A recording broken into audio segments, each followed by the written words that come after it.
Welcome to this week's Today's Health and Wellness Podcast. This is Brett. And I'm Ashley. The Today's Health and Wellness Podcast is a joint effort of the Central Ohio Health and Wellness Magazine and Today's Health. In each week's podcast, we spotlight health and wellness stories you'll find in the magazine, on Today's Health web pages and social media, as well as extras you'll only hear in the weekly podcasts. Thanks for subscribing and hitting the play button. Let's get started. The Trevors are back in the house for this Today's Health and Wellness Podcast. That's right. How are you guys doing? Good. How are we doing, guys? Good to be back. We're excited. Yeah, what do we got going on for this time around? So we're going to talk a little bit about carbohydrates and what happens when they enter your body, right?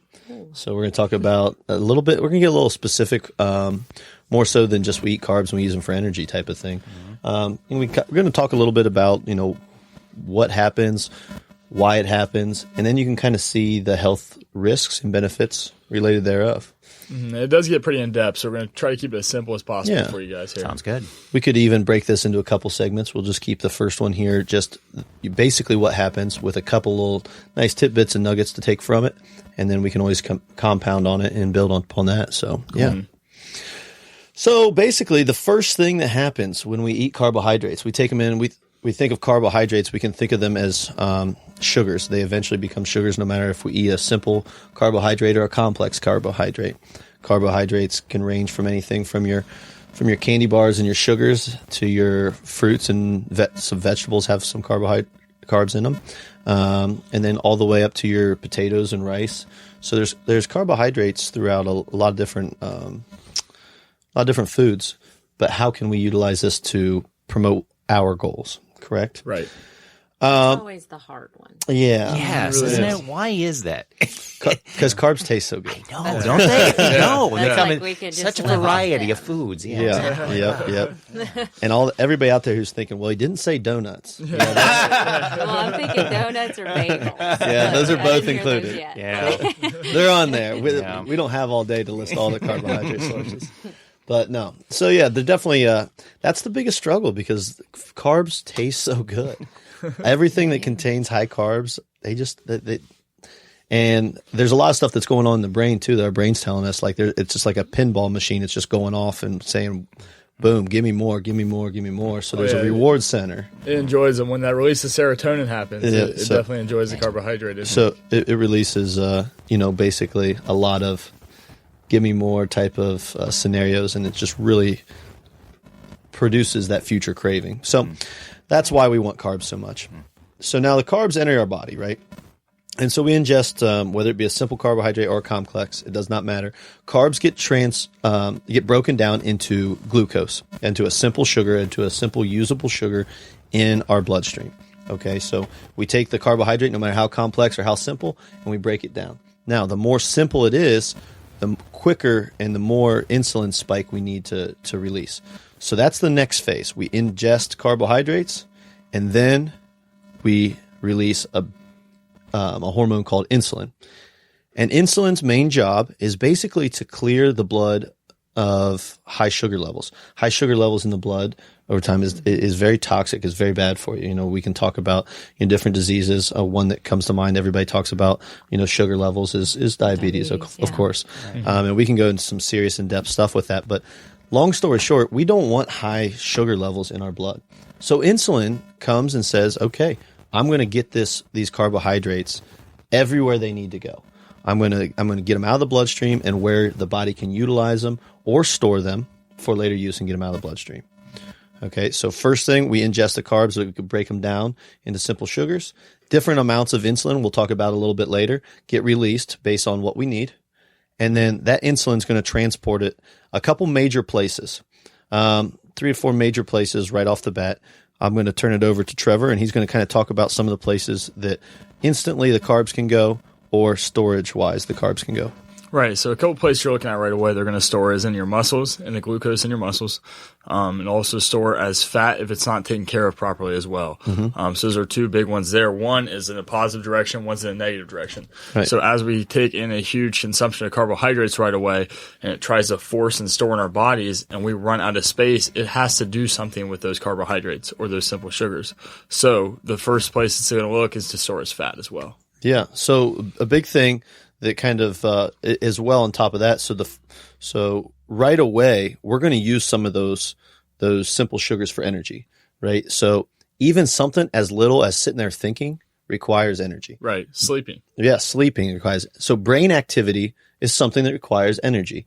ATP is a source of energy, and we can get into another thing of that. But so we require energy in everything we do, whether we're just moving our hands while I'm talking right now to you guys, whether you're shaking your head, or whether we're actually working out something very strenuous. Anything requires at least a small to quite large amount of energy. So right away, we're going to use some of that sugar. The insulin's going to transport that right to those cells. Boom, we're going to use it right away for instant energy and for whatever task we're doing at the time. Right after that, Trevor talked about it's going to be stored in a couple different ways. So it can get switched into basically what's called glycogen. And glycogen is basically a storage form of carbohydrate. Glycogen, so if you hear me say the word glycogen, just think of a storage form of carbohydrate. It doesn't need to confuse you. It doesn't need to mess with your mind. Just think a storage form of carbohydrate. Okay? And so Trevor says that it can get stored in your muscles. It can get stored in your muscles or your liver as glycogen. And of course, would you rather carbohydrates go? Muscles. Yeah, muscles, right? Muscles. You don't want to. We don't want it storing in your fat cells, right? No. So the goal of this, guys, that we're talking here is to how can we get the carbohydrates that we bring in? How can we not have them stored in our fat cells and our fat storages? How can we shuttle them away from that? That's the whole goal of this. So number one, whatever activity you're doing, if you're doing a fairly strenuous activity, it's going to use a lot of those carbohydrates right away. Right. Number two, we can get it stored as glycogen. And so storing it as glycogen requires basically when you do a physical activity, if Brett's over here doing a bunch of push-ups and he's exhausting his chest muscles. Constantly. Yeah. He's always doing At push-ups. least 1,000 a day. I mean, Every commercial break. every commercial break. Yeah, right. right. And so when Brett's over there doing his push-ups every commercial break, he's using the muscles in his chest primarily, and some muscles in his triceps. So basically, he's going to tap in those individual muscle stores are going to use whatever glycogen that they have already stored up for the energy in that muscle. Okay. And now, depending on how much he depletes those, basically think of it as a gas tank. Right. Right, a gas tank for for your muscles. Makes sense. And so the more of his gas tank he uses, the more when he eats the carbohydrates, we can fill that gas tank up a lot more. Right, so the less he depletes, the less his muscles require to be refilled. So basically, the more we can deplete his muscle stores, the more we can pack back in there when we eat carbohydrates, which is a good place to store the glycogens, the carbohydrates. So in short, what you mean by that as well is a lot of depletion during exercise will help push the carbohydrates to the correct direction of the body and not store as fat. Exactly. Can you say that again? And I'm serious. Yes, I want people to hear that. Yeah. That when you deplete yourself it completely during exercise, what that's going to do is that's going to push the carbohydrates to the correct spots of the body and not necessarily store as fat. With that being said as well is when that happens, your body is going to pull from your fat cells to use as energy too. So not only will you be not storing your carbohydrates as fat, but you'll also be pulling from your fat cells as well. Yeah, if you're requiring more energy than you have in your muscle cells, you got to go find that energy somewhere. Right. Okay. So would it be better to eat those carbs before you work out? So now that's a big strategy for a lot of people looking to really maximize their strength and their muscle, their lean muscle mass gains, because they want to make sure their glycogen storages are high. A little bit better way of doing so, if you ate right before your workout, those carbs are going to be used more for instant energy. As far as going to those cells that need burned energy right away. Okay. The glycogen stores that are stored in your muscles, those are going to be from several hours before that. So you're already going to have those stores. You're already going to want those stores built up. Takes your body a while to build that up. There you go. Perfect. Okay. Yep. Okay.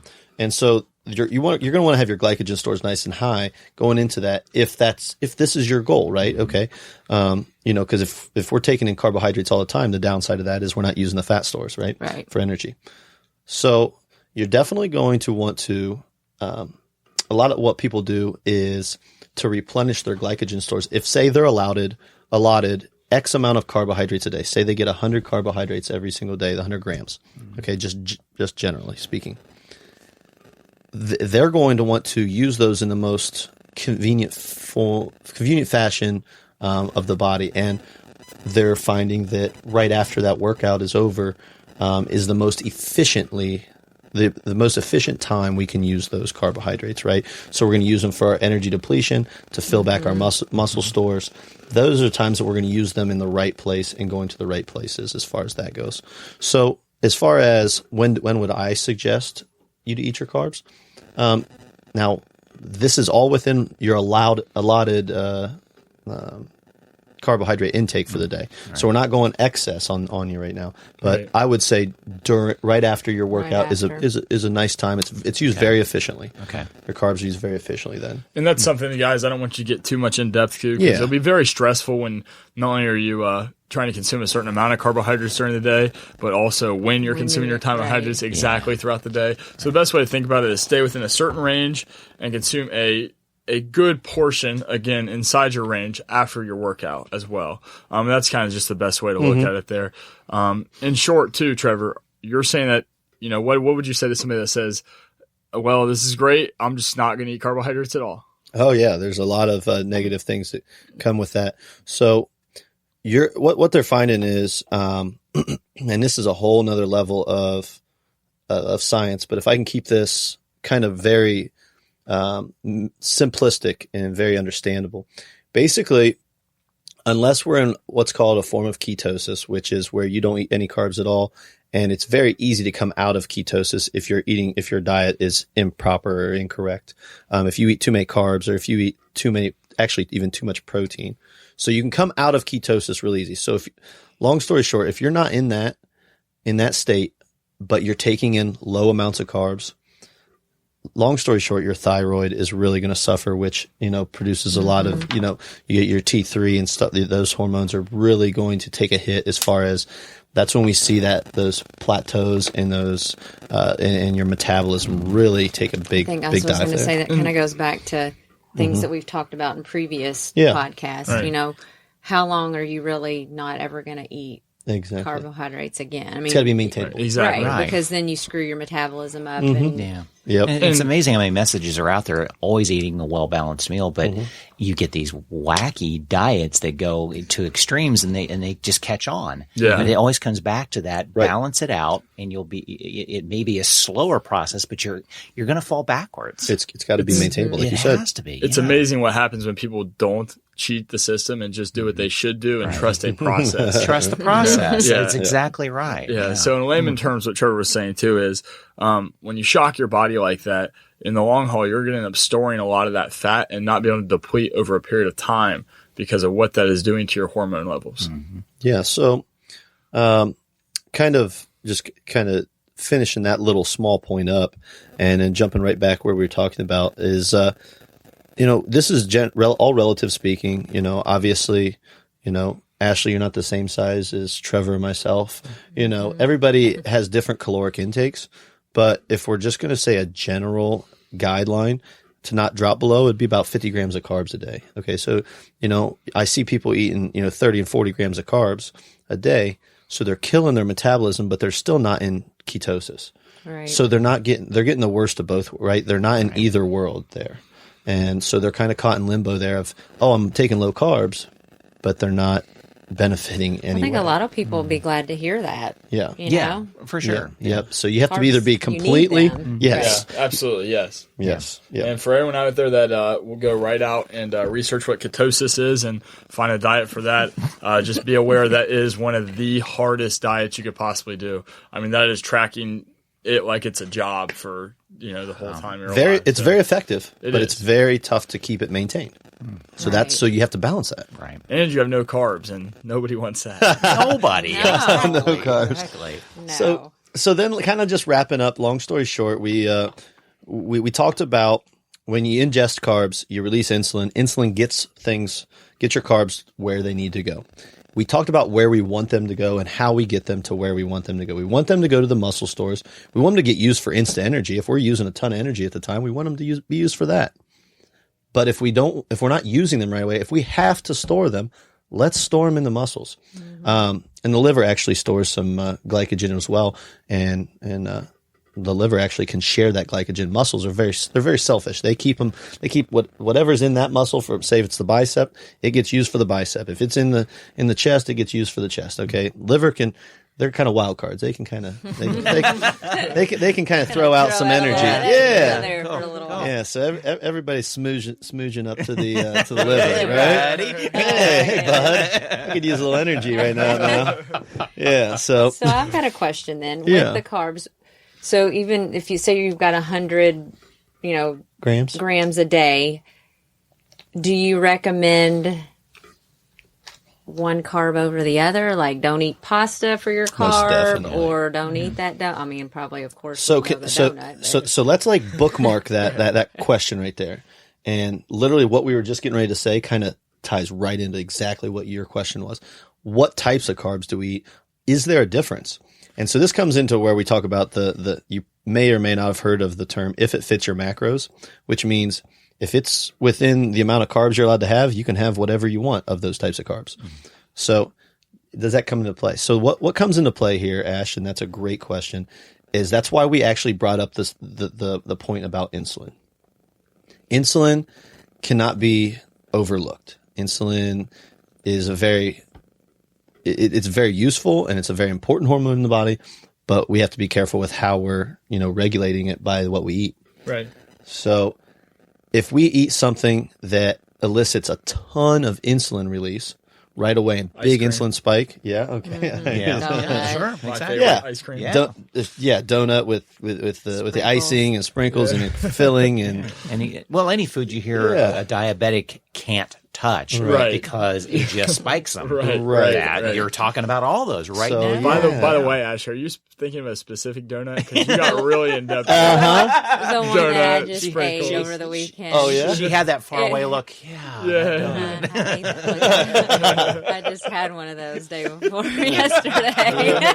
Cake donut with pink icing and sprinkles. Yes. Yeah, I don't know if sounds accurate. Wow, you can see me go back in time, daydreaming like here. Up in that little cloud above my head. Exactly. You caught me. Oh, donut! What good times we had. Brought you by Krispy Kreme. Product placement area. I know, right? So now that we're talking about donuts, so yes, definitely, there's going to be certain foods, and this is something that we can definitely. I mean, you can do a simple Google search and figure out what foods elicit high insulin release, and those high insulin spikes. Basically, the more simple sugar, generally, the higher the spike is going to be. Mm-hmm. So those spikes in insulin are going to create a ton of insulin release.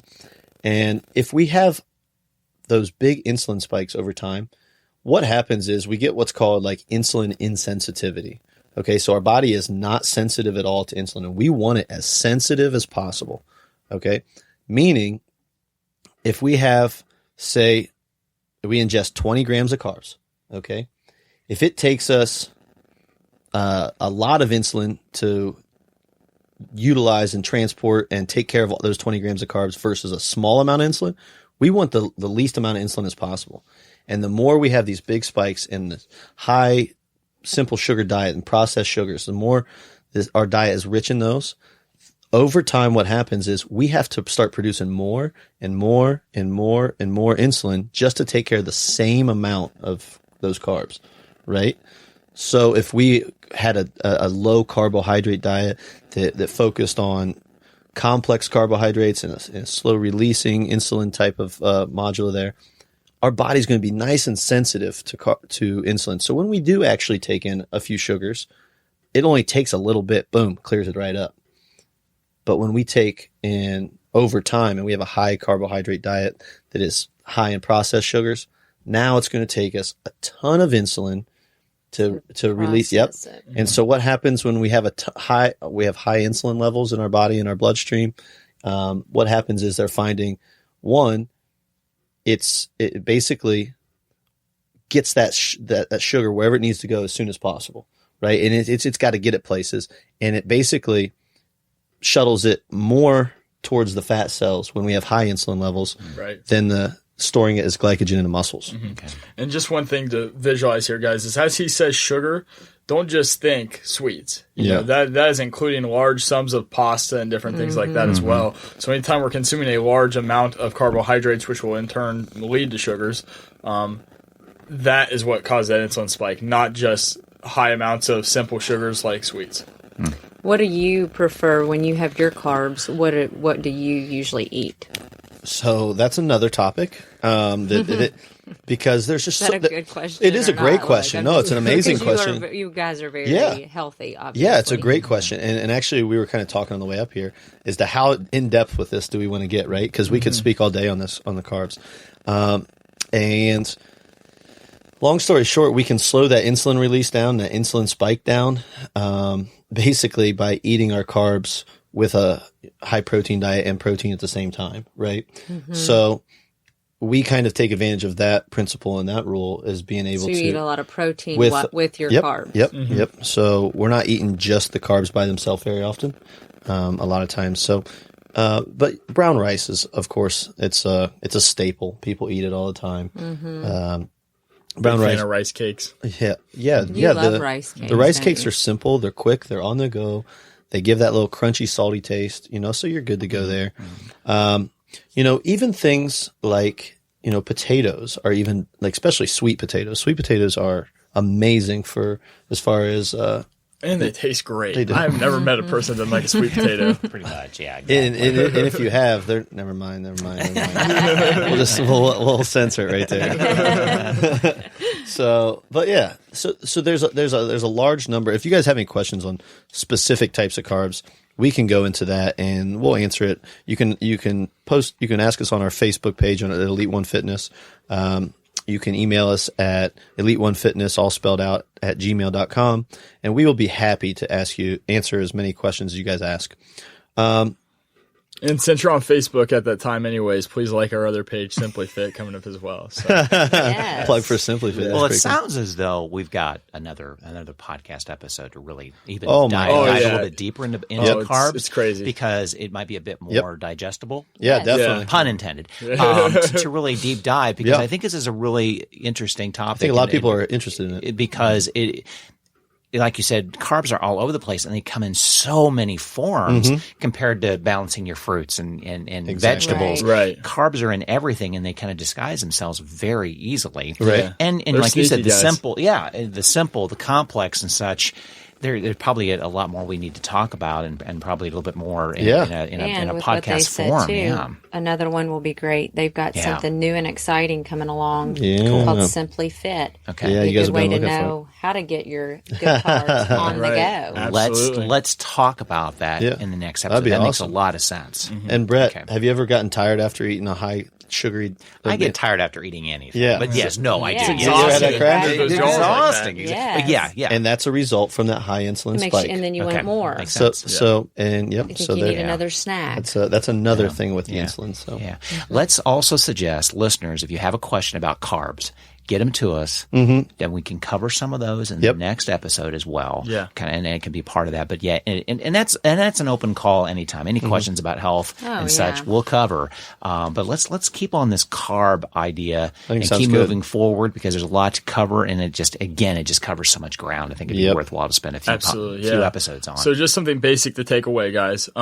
Carbohydrates, try to avoid a large sum at one time, and intake a little bit more of a portion after your workout. Thanks again for listening to this week's Today's Health and Wellness podcast, brought to you by Central Ohio Health and Wellness Magazine and Today's Health. If you have a health and wellness segment you would like us to cover, send us an email. Our contact information is in the show notes. And if you'd like more information about sponsoring our podcast, like Ashley just mentioned, our contact information is in the podcast notes. We look forward to hearing from you. Circle 270 Media Podcast Network. This is Tracy from the Traveling Through the Middle Ages podcast. Travel is my passion, my obsession, my way of life. And since I adore these life-altering experiences, it has become my personal mission to help others achieve their own bucket list of memories. From eco-lodges and whitewater rafting in Costa Rica to laid-back all-inclusives in Mexico and the Caribbean, from our great national parks in the United States, as well as genteel British castles and river cruising on the Rhine. My goal is to make every individual's travel wish come true. With over 25 years of experience in the travel industry, I look forward to sharing my travel experiences with you to help you with your future travel destinations. Are you ready for traveling through the Middle Ages? Find out more about my Traveling Through the Middle Ages podcast at travelswithtracy.com.